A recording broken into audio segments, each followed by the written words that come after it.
Your cells contain chromosomes from each of your parents. These chromosomes carry different versions of the same genes. Sometimes when a person inherits a healthy gene from one parent and a mutated gene from another parent, they develop a genetic disorder. Remedy is a new gene editing approach that can help cells repair mutated genes in cases where the cell contains both a healthy copy and a mutated copy. Remedy uses CRISPR, a gene editing tool to cut out the mutated gene.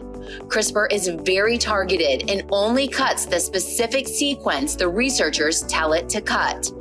After CRISPR cuts out the mutated gene, the chromosomes move closer together and begin to communicate. The cell's natural repair machinery steps in and uses the healthy gene as a template to repair the gene that was cut.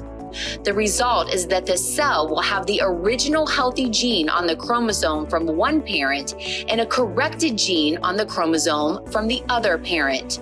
So far, this has only been studied in the lab on a handful of diseases, but researchers are excited to keep testing this technology to find out if it could someday help patients.